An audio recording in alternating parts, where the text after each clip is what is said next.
Welcome back to the City of Caldwell podcast. Today we have Terry Harrell with us, representing the Veterans Memorial Hall. Terry, thanks for... This is a beautiful logo, by the way. I really appreciate it.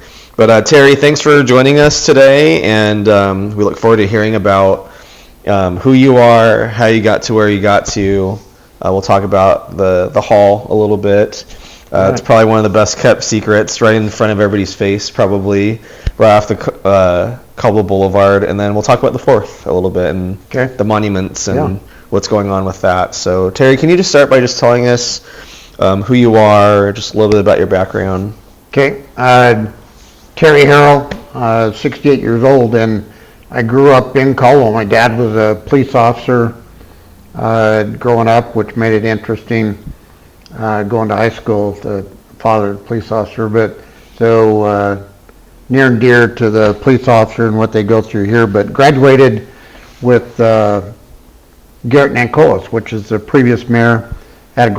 Still have a great relationship with him and Pam, and anyway, I deployed to Iraq back in 2004 and was gone for 19 months, come back, and Garrett and I stayed in touch and everything. He knew that one of my passions was to find a place where a veteran community could kind of call home. They could have their meetings and program services could be provided that would care for them. Because we had, following Iraq, we had a tremendous amount of veterans, young veterans, disabled veterans, veterans that needed help in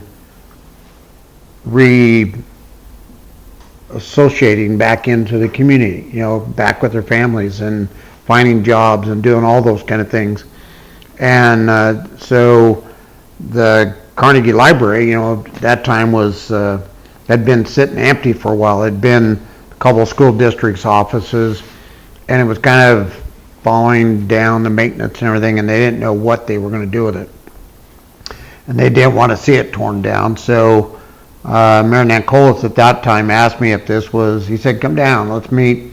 So we walked around in the building and says, this looked like something the veterans could use. And I go, wow, that's a big building, it'd be nice, but it's going to take some work to get there. And he promised that the city would be there right alongside of us in remodeling and restoring this historic building into something that it is today. That's something that is a beautiful place for our community, community center, but also for all of our veteran organizations and the resources that provide the kind of services that our veterans need to transition back into civilian life and then to continue on. And I'm very proud that about 12,000 veterans or family members a year go through this building free.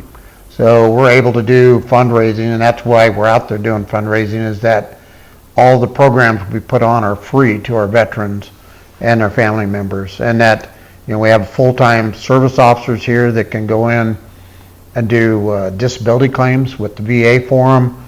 We have a great success rate there. And looking at statistics, in 2016, $84 million came back into Canyon County through retirements, pensions, and disabilities that were being paid to veterans for Canyon County. That's a significant amount of money. So when you look at that as, okay, what are we doing for them? I mean, they're spending their money here, and I think we owe them a certain level of care and responsibility. And so we've developed it into what we have now, which is 2 full-time service officers. We have counselors that work Monday through Friday downstairs that help our active duty veterans and veterans with anything from PTSD to marriage counseling, or if their kids are struggling in school or whatever because mom and dad are deployed, or those. So they'll go A to Z and whatever financial counseling. We have AA substance abuse meetings here every Thursday night that are free, and that's to the public. Anybody that needs to go to those can do that. And then we have our veteran organizations, the Marine Corps League, Disabled American Veterans, VFW, that meet here, and then they have their individual programs where they reach out and help veterans in need, whether it's a car breaks down and they can't afford to repair, or medical expenses, or just a ride to a medical appointment, those kind of things. So they help quite a bit there. Today, even, we have the VA, the representative for mental health and suicide prevention, is putting a seminar on downstairs that we're able to host here, where they bring all the local resources together and providers and coordinate how can we better facilitate mental health in our community.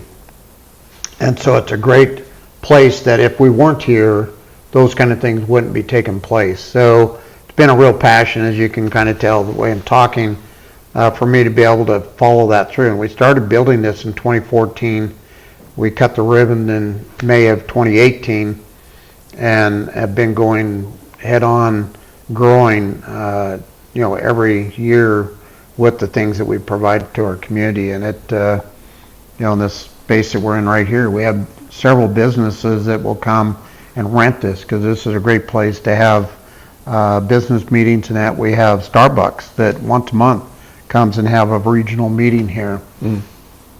So it's a great resource for our community. We help throughout the county. It's Caldwell Veterans Memorial Hall, because we're in Caldwell, but we really, if you're a veteran from anywhere, this whole west end of the valley, this has become the meeting place for them and their activities and their programs, and we'll continue to grow that to whatever the needs of our veterans. If we need to develop a program or tweak something, we'll do that to continue to meet the younger veterans' needs.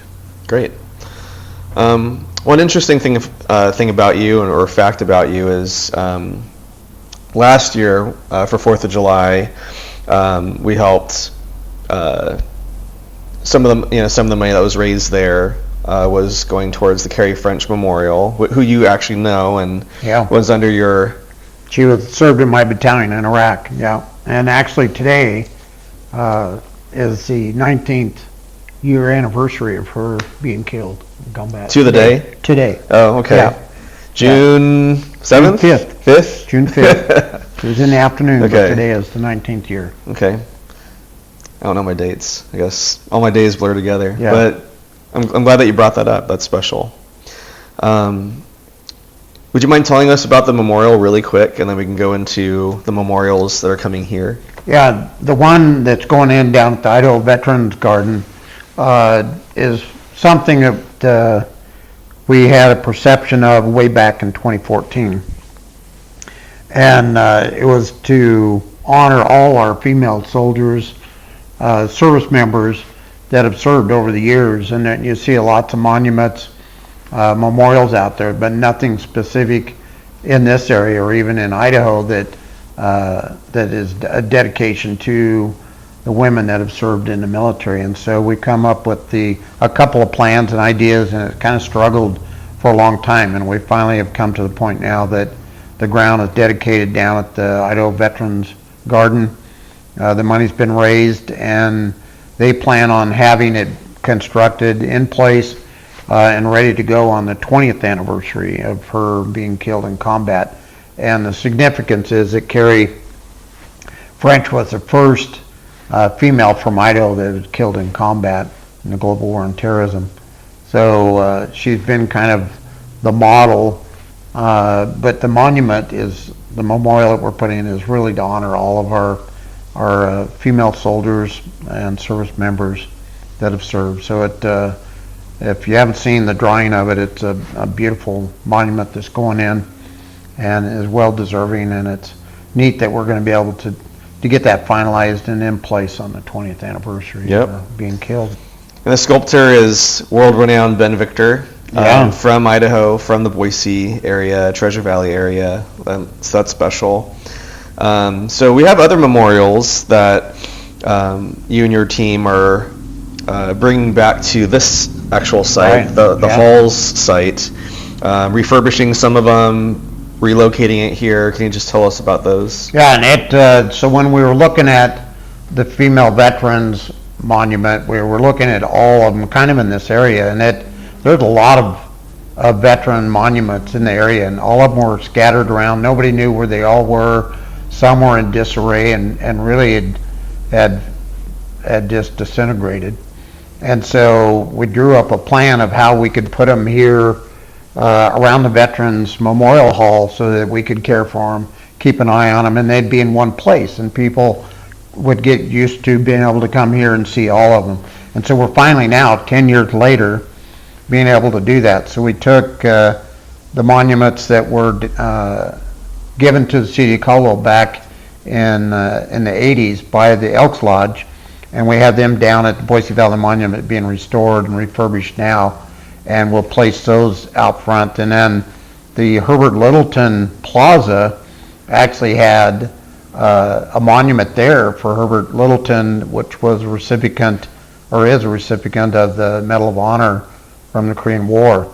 And that's the one that had really fell in disarray, pretty much disintegrated. And so we have a whole new granite monument being made, Medal of Honor, picture of him, and his kind of a little short story of him, and then how he received the Medal of Honor. And then in addition to that, we, because the monument is like 5 foot tall, are adding below that a list of every single Medal of Honor recipient from Idaho. So there's 8 that actually received the Medal of Honor from combat in Idaho during the Indian campaign. So there's 8 there, and then so we've listed those that are born in Idaho and those that went in the military from Idaho that received the Medal of Honor. So we'll have their names, ranks, and location to where they received it there, and then we'll have a twin monument next to that that is going to be a dedication to all that have served in the military. So we'll have the each branch of the service will have their logos there, and then down one side we'll have the logos for each veteran organization, and then on the right hand side going down we'll have the flag for the Gold Star families and then for the Blue Star families, and we'll have those on there. And then we have some writing on there that is dedicating that to them, and then we'll restore, obviously, and put up those 3 monuments that identify our local soldiers from World War I forward that have been have died in combat, and we'll have that refurbished, put out front, and we'll have them on pedestals so they won't be on the ground and won't deteriorate anymore. And then we have lighting, so they'll be lit 24/7 so people can come down and see those. And then over in the corner, we're able to save majority of the bricks from the Littleton Plaza, and we have those bricks there to where the ones that originally engraved, they're there now and protected. But we have around 1,900 other bricks, and they're good quality bricks that we are now selling for $100. So you get 4 rows of 15 spaces, half-inch letters that will be painted black that we'll place there for you. So if you have a family member, yourself, or a business that would like to buy a brick and have it engraved with something in place there, we will seal those so that the finish on them will be maintained. And then we'll have a dedication for all of that on the 11th of November at 11 a.m. Armistice Day and Veterans Day. So we'll do that right here at the hall and have a grand memorial. We're planning on a couple of old warplanes flying over. We have some people that are going to be wearing replicas of old uniforms. They'll be playing music, some of the old battle hymns and things in that dedication. We have some great speakers. The mayor's going to be one of the speakers. So the ceremony will be about an hour long, and we already have the fire department is committed, as they have every year, going to have their ladder truck here, and we'll put a big American flag up and so everybody can see it. So it'll be a great event, and I hope everybody is able to attend it. So it's super cause. Nice. What a great way to honor and everyone, maintain, and take care of them so that they are never forgotten again. Right. So the whole campaign to refurbish and to relocate, it's about $50,000, somewhere in that just a little ballpark. under that right now. It could very well hit $50,000. Expensive, brass plates are extremely expensive, and then marble, having to buy the new slabs to be able to put up for the Medal of Honor recipients and the other ones. Right. It's all adding up. We have to have a crane there to pick them up and move them because they're heavy, and the guys there to do the saw cutting, and then the electricians to put the underground lighting in so that they're lit all the time. So it is expensive, about $50,000. So anybody who wants to donate towards that, they can come here and drop off cash or a check anyways. You bet. But just so people know, the 4th of July events, the fun run, the parade, the vendor, the celebration at Memorial Park, even the sponsorships.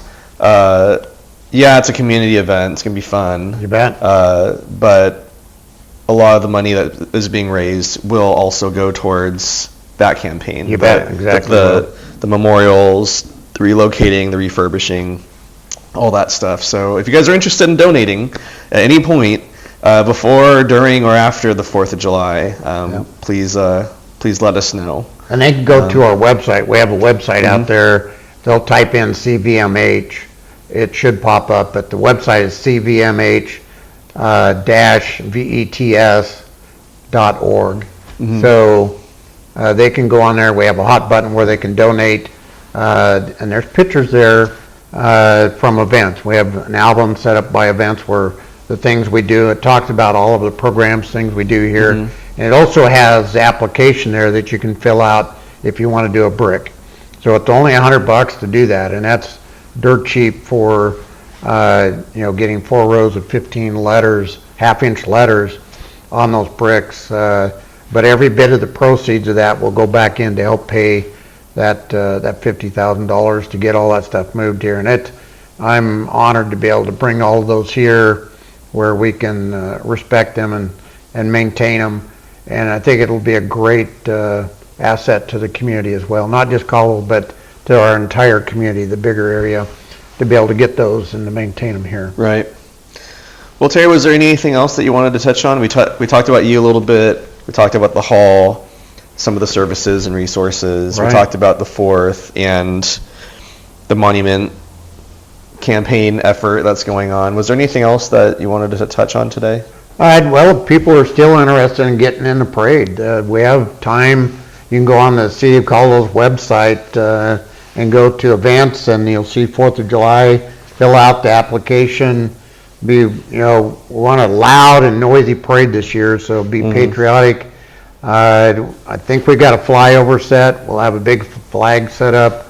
We've got an M1 tank in the parade. Usually there's 35 to 50,000 people that attend the parade, so it's a great opportunity for your business or a nonprofit to get out there and advertise or to show what you're about, to the community and everybody. But it's fun. Starts at 9 in the morning, lasts about an hour and 15 minutes, but it's a fun parade. It really is. And we'll go down, kind of follow the nightlight parade route. There's a map on the city's site. And if you sign up, then I'll get your email address, and we'll send out another map with instructions on how to do that. So come out and participate. It'll be just a great time. We give out about 18,000 flags or more each year on that parade. We have veterans and people walking along the route, handing them out to everybody, and it just we do that instead of throwing candy, and everybody really appreciates it. Kind of become kind of an honored tradition there, and it's great to be partnered with the city to make this happen, to keep that holiday alive. And then, we talk about the parade, the fireworks and that, but down in Memorial Park, we also have the Walkway of Heroes. So we have 60 flags up with pictures and the bios of our local, Idaho soldiers that were killed in the global war on terrorism. So we have that put up every year. Beautiful setting, lots of activities going on in the park. Just a great time for your family to get together and then have some food truck food, and then come back that night for fireworks, and it's always a superb show there. Caldwell really puts it on. So we do, I guess, another comment is give tours here in the Veterans Hall. So if you're a school teacher or somebody at one of the assisted livings and you want to bring a group through, contact us and we can put tours together. We've started a great program. Actually, we partnered with the College of Idaho, are doing a history search for events that started here in Caldwell in this area and how that has influenced what Caldwell is today.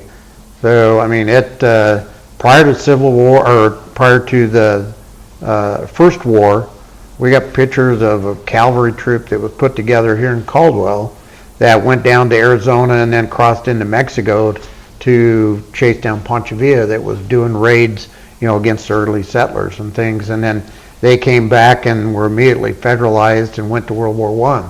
And so we continued that through every conflict.